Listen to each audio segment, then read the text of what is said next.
Sobre las familias obreras se cernía el paro y su peor secuela, el hambre.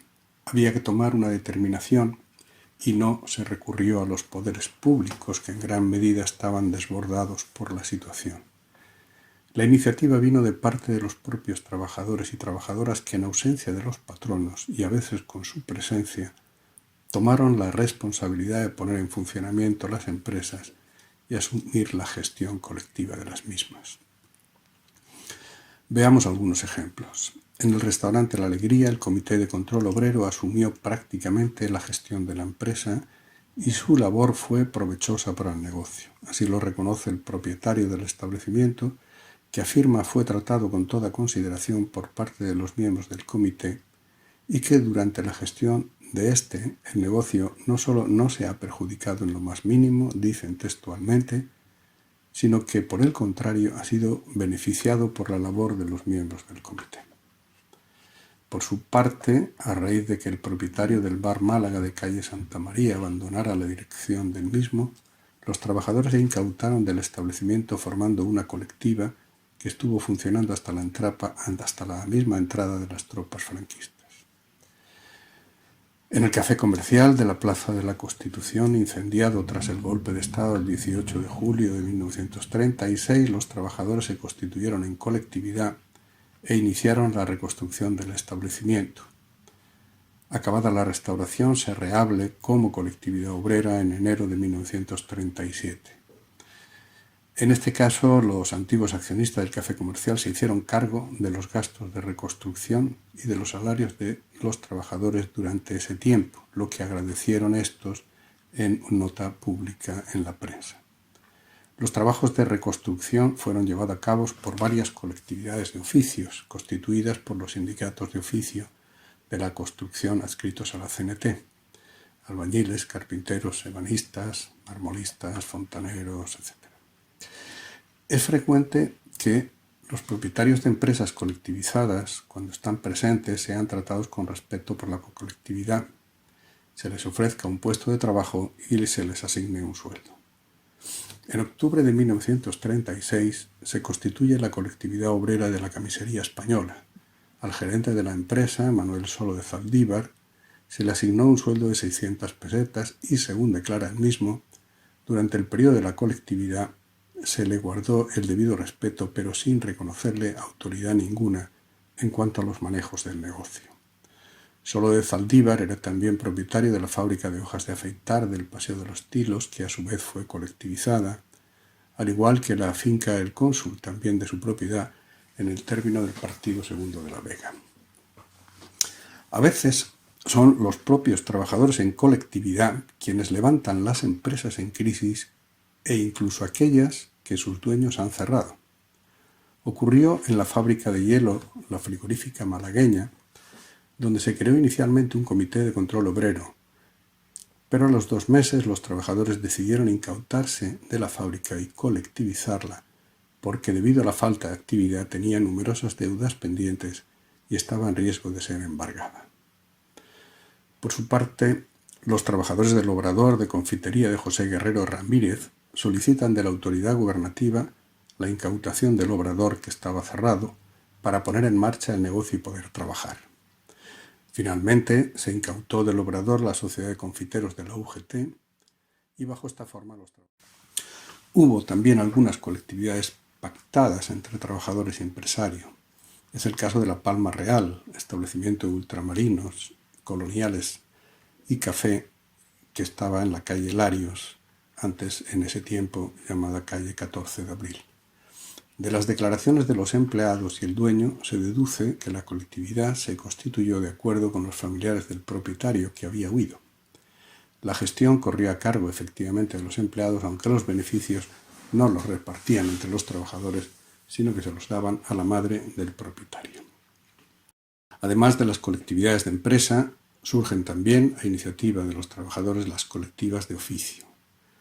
la colectiva de pintores, la colectividad fontanera, un taller de carpintería colectiva. En fin, se crean en el seno de las secciones de oficio de los sindicatos del ramo, fundamentalmente del ramo de la construcción. Entre las tareas que asumen estas colectivas está la de facilitar trabajo a los obreros en paro, y para ello recurren a pedir o exigir a las autoridades administrativas que se arbitren medidas en este sentido. Otro recurso, más eficaz por la inmediatez y más acorde con la acción directa sin intermediarios que caracteriza la práctica anarcosindicalista, consiste en invitar de manera más o menos forzada a los propietarios de casas más ricos a que efectúen obras de reparación en sus viviendas, para lo cual les envían a trabajadores en paro de los correspondientes oficios. Esto lo hace el sindicato o sección del sindicato correspondiente de acuerdo con las colectivas de oficio. Una obra como la que se llevó a cabo en la finca número 4 de la calle Sanchá de Lara revela la existencia de una organización muy coordinada dentro del sindicato de la construcción de la CNT para estos menesteres. Una de las motivaciones que dieron lugar a las colectivizaciones, aparte de la conciencia de sentirse capaz para ello, fue la necesidad apremiante, la búsqueda de un medio de subsistencia. Otro aspecto importante de las colectividades son los comités de control, que en realidad no son como tales, no constituyen colectividades en principio. Los comités de control obrero se crean en casi todas las empresas con el objetivo de ejercer un cierto control sobre la actividad de la misma y sobre las condiciones laborales de sus trabajadores, pero no cuestionan. Veamos la fábrica de lubrificantes Georgia Oil, donde el comité de fábrica ejerce el control efectivo de la misma, control que el propietario define como incautación. La compañía de seguros de la Asicuratriz italiana, cuyo agente era Carlos Gros Pries, lleva en sus impresos de la época una significativa leyenda. Otro caso, en la fábrica y almacén de alpargatería de Pedro Miguel Cepero, cita en calle Calderón de la Barca, el comité de control se constituyó en octubre de 1936 por acuerdo de los obreros de la casa y sus miembros fueron elegidos por votación.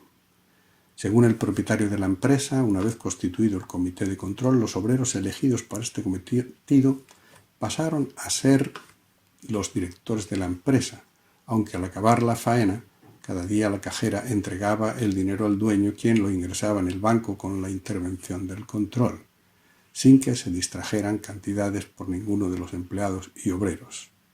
Esto dice y declara el propio propietario de la empresa. El dueño de la empresa, un hombre de 75 años, asegura que pocos comités de control se disuelven para dar paso a comités de gestión, con este u otro nombre, tras acordar en asamblea a los trabajadores la incautación de la empresa a sus antiguos dueños y la constitución de una colectividad.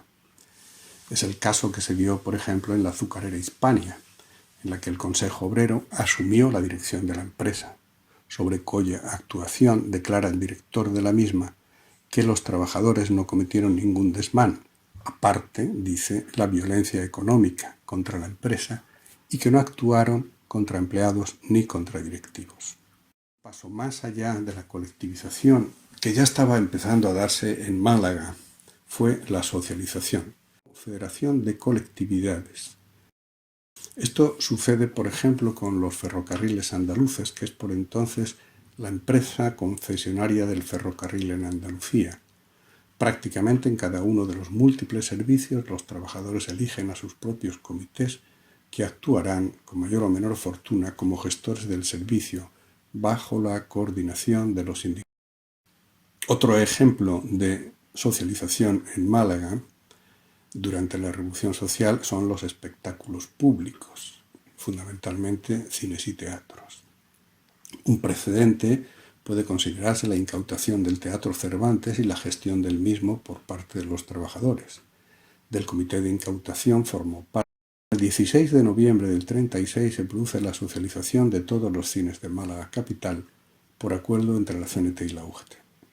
Un proceso que ya habían seguido en Barcelona y Valencia y que en cierto modo precipitó este acuerdo de Málaga.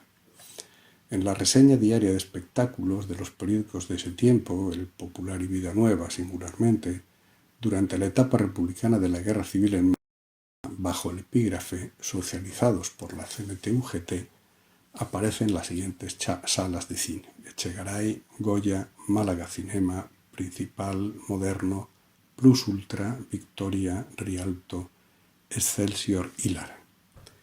El Sindicato Único de Espectáculos Públicos de la CNT anuncia en un comunicado público la socialización de todos los cines de la capital, en los cuales, dice, han desaparecido ya los que a costa de nuestro trabajo vivían una vida cómoda y regalada sin producir absolutamente nada. A estos hombres, continúa el comunicado, les hemos ofrecido un puesto para que junto con nosotros laboren en beneficio de la obra de todos. Si quieren, tienen el camino abierto para crearse una nueva vida, produciendo en beneficio de todos y teniendo